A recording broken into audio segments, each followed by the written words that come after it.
एक यहाँ पे सिवान जिले में यूनिवर्सिटी की भी मांग होनी चाहिए कि सिवान जिले में एक यूनिवर्सिटी बने, क्योंकि बच्चों के भविष्य के साथ खिलवाड़ किया जा रहा है। बिहार के बच्चे आज के डेट में सबसे ज्यादा यूपी बोर्ड से जाकर एग्जाम दे रहे हैं। बिहार की जनता और बलिया की जनता से यही मैं निवेदन करूंगा कि चुनाव जब आए ना, तो आप लोग जाति और पार्टी इन दोनों चीज से ऊपर उठकर वोट दीजिए।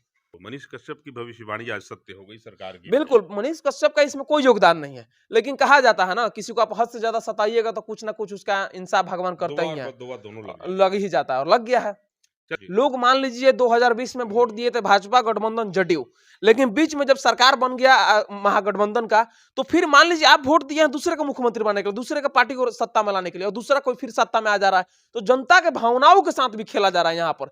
देखिए, आपको ये चीज पता होना चाहिए, जिन लोगों का घर तोड़ा गया है, जिनका झोपड़ी का घर भी था ना, तो जिन जिन का घर टूटा है उनको काशीराम मोहल्ला एक है वहां पे जगह, वहां पे फ्लैट बनाकर एक एक व्यक्ति को एक एक फ्लैट दिया गया है नाम से। तो ये विकसित हुआ ना, अब वो फ्लैट में रहेंगे और मंदिर बना तो वहां पे लाखों लोगों को रोजगार मिल गया। ये चीज पता होना चाहिए आपको। एक बार आप अयोध्या जाइए और देखिए वहां का नजारा कितना ज्यादा विकसित हुआ है अयोध्या।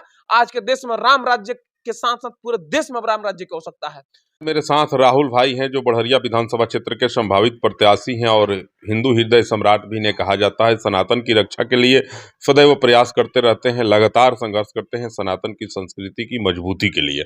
राहुल भाई मेरे साथ हैं और बिहार की राजनीति में जो है बड़ी उठापटक हुआ, सरकार बदल गई, पार्टियां इधर से उधर चली गई, नेता इधर से उधर चले गए, ताजपोशी भी कल हो गई। इन तमाम बिंदुओं पर चर्चा करने के लिए राहुल भाई मेरे साथ हैं। इनसे जानने का प्रयास करेंगे कि अब बिहार में क्या होगा। बहुत स्वागत। बहुत बहुत धन्यवाद भी आपका। बड़ा परिवर्तन हुआ बिहार में, देख रहे हैं कि इधर से उधर दुल्हा वही रहा, केवल टोपी बदल गया है। देखिए, सत्ता तो हर बार बदल रहा है, लेकिन व्यवस्था बदले तो बात बने। तो हम युवाओं का बस मांग यही है कि सत्ता बदलने से बिहार का भला नहीं होने वाला है। आज 30 से 35 साल में सत्ता बदलता ही रहा है, दो ही परिवार राज कर रहा है, लालू परिवार और नीतीश परिवार। लेकिन बिहार की दिशा और दशा कब बदलेगा, सवाल ये है। आखिर बिहार में कब तक रोजगार मिलेगा, आखिर बिहार में शिक्षा व्यवस्था कब तक सुधरेगा, आखिर बिहार में इलाज कराने के लिए बिहार के लोगों को बिहार से बाहर कब तक जाते रहेंगे।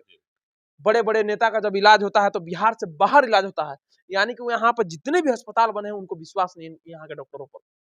तो बिहार की व्यवस्था बदले तब बात कह तो रहे थे तेजस्वी यादव की मंदिर बनाने से क्या होगा, अस्पताल जरूरी है, विद्यालय जरूरी है, अब तो उनका भी ध्यान गया है। तेजस्वी यादव जी बनवाए ना अस्पताल, हम लोग कहाँ मना किए हैं। जब अयोध्या में राम मंदिर बना है तो वहां पे दशरथ मेडिकल कॉलेज बना, आपको पता होना चाहिए। जब मंदिर बना तो वहां पे एक बड़ा एयरपोर्ट बना है, आपको पता होना चाहिए। मंदिर बना तो बड़ा रेलवे स्टेशन बना, आपको पता होना चाहिए। मंदिर बना तो वहां के आसपास के सड़कें चौड़ी हो गई। मंदिर बना तो वहां पे लाखों लोगों को रोजगार मिल गया।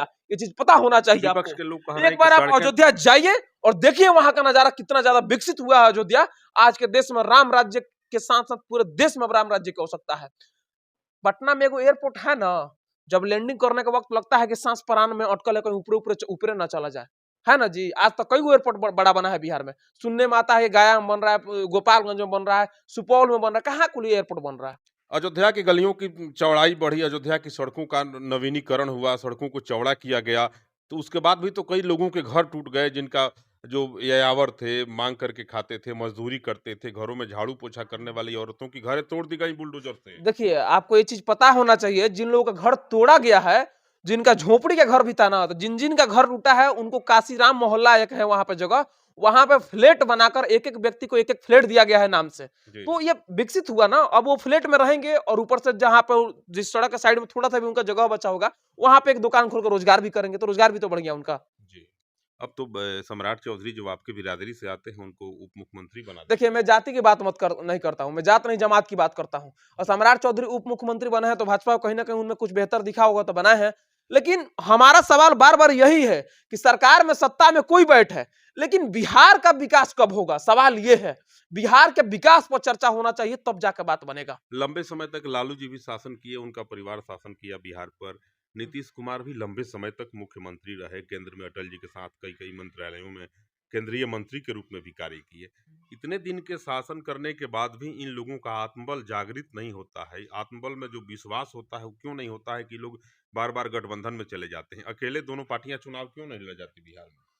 देखिए, कहीं ना कहीं ये बिहार के लिए दुर्भाग्य की बात है। और पार्टियों के साथ साथ यहाँ पे एक शब्द में सीधा सा ये जान लीजिए कि बिहार की जनता के भावनाओं के साथ खेला जा रहा है। जी। लोग मान लीजिए 2020 में वोट दिए थे भाजपा गठबंधन जदयू, लेकिन बीच में जब सरकार बन गया महागठबंधन का, तो फिर मान लीजिए आप वोट दिए हैं दूसरे को मुख्यमंत्री बनाने के लिए, दूसरे के पार्टी को सत्ता में लाने के लिए, और दूसरा कोई फिर सत्ता में आ जा रहा है। तो जनता के भावनाओं के साथ भी खेला जा रहा है यहाँ पर। 5 साल में महाराज तो जितना बार यहाँ पे क्या बोलते हैं, कभी मुख्यमंत्री का विधानसभा चुनाव आता है, तो कभी लोकसभा चुनाव आता है, तो कभी नगर परिषद आता है, तो कभी मुखिया वाला चुनाव आता है। 5 साल तो चुनाव होते रह जाता है, और फिर जनता के बेसिक मुद्दों पर चर्चा कब होता है साहब? तेजस्वी जी कह रहे हैं कि अब बिहार में खेला होगा और जनता दल यूनाइटेड जो है समाप्त हो जाएगी, बिखर जाएगी, टूट जाएगी। अरे तेजस्वी यादव जी को जो खेला करना है करे, भाजपा को जो खेला करना है करे, जदयू को जो खेला करना है खेले। हम बिहारियों को उससे कोई फर्क नहीं पड़ता है। हम बिहारियों को बस फर्क इस बात से पड़ेगा कि जब बिहारी भाई हमारे बिहार में रोजगार करेंगे, जब त्योहारों में रेल गाड़ियों में भेड़ बकरियों की तरह भर भर के आते हैं ना साहब, तो बिहारी का सीना जो है ना एकदम चीख चिल्ला कर रोने लगता है, और फिर त्योहार खत्म होते उसी रेलगाड़ी में भर भर कर जाते हैं और बाहर जाकर लाठी डंडा काटते हैं। बिहारी मतलब बिहार से बाहर गाली होता है। कब तक हम बिहारी गाली सुनते रहेंगे? मनीष कश्यप एक बयान दिए थे कि 180 दिनों में बिहार की सरकार गिर जाएगी, और कहीं ना कहीं उनकी बात जो है, उनकी भविष्यवाणी जो है आज बिहार में सत्य होते दिख रही है। देखिए, किसी को ज्यादा हद से ज्यादा तड़पाइएगा ना, उनकी माँ के आंखों का आंसू का हिसाब है ये। उनकी माँ पटना की सड़कों पर ना किस नेता का दरवाजा नहीं खटखटाई थी, सभी के दरवाजा खटखटा कर सभी के पास अपना आंसू गिराई थी। उन आंसुओं का हिसाब है, और कहीं किसी के साथ जितना ज्यादा सताइएगा साहब तो बद्दुआ तो लगना तय है। तो मनीष कश्यप की भविष्यवाणी आज सत्य हो गई, सरकार की। बिल्कुल, मनीष कश्यप का इसमें कोई योगदान नहीं है, लेकिन कहा जाता है ना, किसी को आप हद से ज्यादा सताइएगा तो कुछ ना कुछ उसका इंसाफ भगवान करते ही है, दोनों लग ही जाता है, और लग गया है। चलिए, आप बढ़हरिया विधानसभा क्षेत्र से इस बार संभावित प्रत्याशी हैं, बड़ी जोर से जनसंपर्क चला रहे हैं, सुबह से लेकर शाम तक, शाम से फिर रात तक आप लोगों के बीच रहते हैं। क्या माहौल है बढ़हरिया का? देखिए, अभी प्रत्याशी आप घोषित कर रहे हैं, मैं अपने आप को अभी प्रत्याशी घोषित नहीं किया जनता हूँ। कह रही है, मैं नहीं कह रहा हूँ। ठीक है, जनता जैसे अभी लोकसभा चुनाव है, लोकसभा चुनाव बीत जाए उसके बाद हम लोग विधानसभा पर बात करेंगे। और मुझे घूमने में बहुत मन लगता है, इसलिए मैं दिन रात जनता के बीच रहता हूँ। सबसे बड़ा मुद्दा क्या है बढ़हरिया में? आप घूम रहे हैं, देख रहे हैं, विकास हम्म। को लेकर के सबसे बड़ा कौन वैसा काम है जो नहीं हुआ अब तक? देखिए, बढ़हरिया में तो कोई काम ही नहीं हुआ है। बढ़हरिया में तो कोई काम नहीं हुआ है। बढ़हरिया में यहाँ पे पचरुखी के साइड में सबसे ज्यादा आर्मी के बच्चे, डिफेंस के बच्चे तैयारी करने वाले हैं। सबसे पहली आवश्यकता है कि वहाँ पर कम से कम 2 बड़ा स्टेडियम पचरुखी ब्लॉक के अंतर्गत बनना चाहिए, ताकि बच्चे डिफेंस की तैयारी करें। क्योंकि आप आए दिन सुनते हैं कि सड़क पर बच्चे दौड़ते दौड़ते एक्सीडेंट हो जाता है और उनकी मौत हो जाती है। दूसरा चीज, स्वास्थ्य विभाग या पचरुखी ब्लॉक का वो मिनी सदर अस्पताल हो या बढ़हरिया का हो, दोनों का दोनों स्थिति एकदम जंजर है। उसका व्यवस्था ठीक होना चाहिए। एक यहाँ पे सिवान जिले में यूनिवर्सिटी की भी मांग होनी चाहिए कि सिवान जिले में एक यूनिवर्सिटी बने, क्योंकि बच्चों के भविष्य के साथ खिलवाड़ किया जा रहा है। बिहार के बच्चे आज के डेट में सबसे ज्यादा यूपी बोर्ड से जाकर एग्जाम दे रहे हैं। आप डाटा उठा कर देखिए, सबसे ज्यादा क्यों दे रहे हैं? कहीं ना कहीं बिहार की शिक्षा व्यवस्था सही नहीं है, तभी दे रहे हैं। और दूसरा चीज, एक बड़ा फैक्ट्री जब नहीं लग सकता है, तो यहाँ का एक विधायक का दायित्व तो बनता है कि हर एक पंचायत में छोटा छोटा उद्योग लगाकर 50-100 लोगों को रोजगार देने का काम करे, जो कि आसानी से हो सकता है। इसमें सरकार भी आज बहुत से मदद कर लगभग रही है। एक दशक पहले राहुल भाई बढ़हरिया में मुख्यमंत्री नीतीश कुमार ने एक स्टेडियम की नींव रखी थी, शिलान्यास किया था। कुछ काम उसमें हुआ, कुछ काम आज भी अधूरा है। उस पर क्या कहेंगे आप? आज तक बढ़हरिया को स्टेडियम नहीं मिल सका। देखिए, चुनाव आता है तो नेता जुमलेबाजी करते हैं, नेता बड़े बड़े वादे करते हैं, और मैं कुछ भी बोलूंगा ना, तो यहाँ के नेता इतना ज्यादा झूठ बोल दिया है ना कि मैं कुछ भी बोलूंगा तो लोग कहेंगे कि यही वही बोल रहा है। तो मेरे पास कोई शब्द नहीं है कि मैं शब्द बोलकर विश्वास दिलाऊंगा। बस बिहार की जनता और बढ़िया की जनता से यही मैं निवेदन करूंगा कि चुनाव जब आए ना, तो आप लोग जाति और पार्टी इन दोनों चीज से ऊपर उठकर वोट दीजिए। आप जात के नाम पर वोट दे रहे हैं, जरा सोचिए कि आपके जात के लिए क्या हो रहा है। आप पार्टी के नाम पर वोट दे रहे हैं और फिर पार्टी ही पलटी मार जा रहा है, तो फिर आपका स्वाभिमान से समझौता आप क्यों कर रहे हैं? बिहारियों के पास बस बिहार के लोग यही कहेंगे कि आप अपने स्वाभिमान से समझौता मत कीजिए। तेजस्वी यादव बड़ी ताल ठोक रहे हैं और कह रहे हैं कि बस 1 माह के अंदर में हम जेडीयू को बिखार देंगे, तोड़ देंगे। आप कह रहे हैं कि वो जो कहना है कहते रहें। कुछ ना कुछ उनके अंदर दिख रहा है, कुछ आशा होगी तब न कह रहे हैं कि मैं जेडीयू को तोड़ दूंगा। तेजस्वी यादव जी, आपसे निवेदन है हाथ जोड़कर, आप जदयू तोड़िए, भाजपा तोड़िए, डज नॉट मैटर। हमें बिहारियों को कोई फर्क नहीं पड़ता। हमें बस फर्क इस बात से पड़ता है कि आप स्वास्थ्य मंत्री थे तो बिहार की स्वास्थ्य व्यवस्था को ठीक कर दीजिए। बिहार में बड़ा बड़ा स्टेडियम लाइए कि जो बिहार से बाहर बिहार के बाहर जो खिलाड़ी जाकर जब बिहार में खेलते हैं ना, तो हम बिहारियों को सर झुक जाता है तो साहब। क्रिकेटर हैं, क्रिकेट से सर मतलब झुक जाता है साहब कि जो स्टेडियम जो पटना में है, कैसा उसका दुर्दशा हुआ है, किसी से छुपा नहीं है, सबको दिख गया।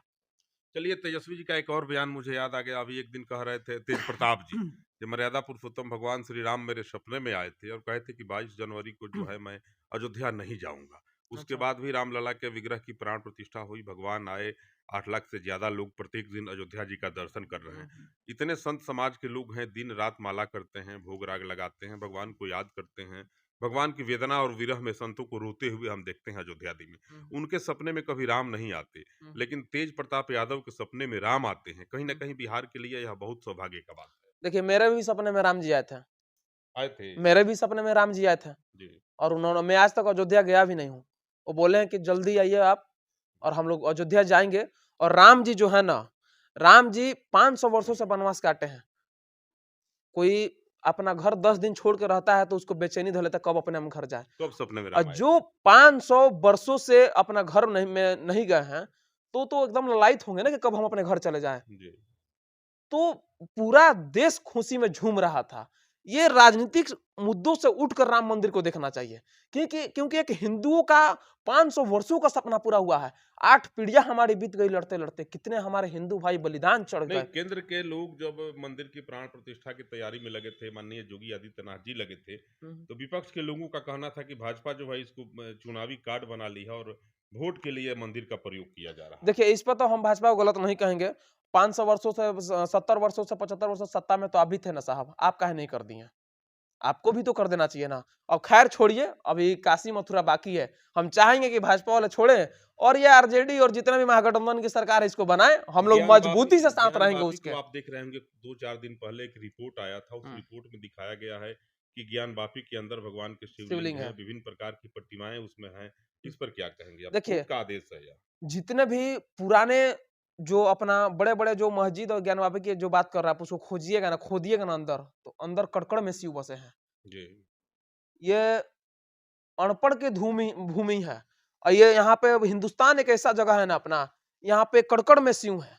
कोई भी आप बड़ा स्तर चल जाएगा, कितनी भी जमीन, कहीं के भी आप जमीन खुदाई जब ज्यादा अंदर कीजिएगा ना, तो वहां पे कहीं ना कहीं भगवान के कोई ना कोई चिन्ह से आपको मिल ही चलिए, जाएगा। बिहार में सत्ता परिवर्तित हो गई, दूल्हा वही है, केवल सेहरा उसका बदल गया है, उसके माथे का सिरमौर जो टोपी है वह बदला है। कितनी प्रसन्नता है राहुल भाई को, बिहार में ताज बदला है केवल। देखिए, प्रशंसा हमको थोड़ा सा भी नहीं है। सरकार, हम बोल रहे हैं ना बार बार एक ही बात कि सत्ता तो हर बार बदल रहा है, व्यवस्था बदले तो बात बने साहब। तो व्यवस्था बदला जाए। बिहार के लोगों से हाथ जोड़ कर प्रार्थना करते हैं कि बिहार की व्यवस्था बदलने के लिए वोट दीजिए। जो बिहार को आगे ले जाने की बात करता है उसको वोट दीजिए। अब कोई कह रहा है इस पार्टी को हटा देंगे, उस पार्टी को ला देंगे, इस पर वोट बिल्कुल मत दीजिए। और ज्यादा से ज्यादा आप लोग से निवेदन बस यही है कि जाति और पार्टी, इन दोनों चीजों से ऊपर उठिए और जब पार्टी किसी को भी टिकट दे दे आप उसको वोट मत दीजिए। वोट उसको दीजिए जो आपके बीच रहता हो। राहुल भाई हैं और इनका भी कहना है कि भागो मत, व्यवस्था बदलो, संघर्ष करेंगे, लड़ाई लड़ेंगे, तभी व्यवस्था परिवर्तित हो पाएगी। क्योंकि बिहार जो है दलदल में फंसते जा रहा है। यहाँ केवल कुर्सी की चिंता होती है, कुर्सी की बात होती है, व्यवस्था परिवर्तन पर किसी का ध्यान नहीं है। बहरहाल, राहुल भाई के साथ मुझे मेरे पेज पे देख रहे थे आप। वीडियो को ज़्यादा से ज़्यादा शेयर करेंगे, लाइक करेंगे, कमेंट करेंगे, क्योंकि युवा शक्ति सबसे मजबूत शक्ति है। युवा हैं राहुल भाई, और राहुल भाई के विचारों से आप कितने प्रभावित हैं, कमेंट जरूर करेंगे। मुझे आपके कमेंट की प्रतीक्षा रहेगी। जय जय सीताराम।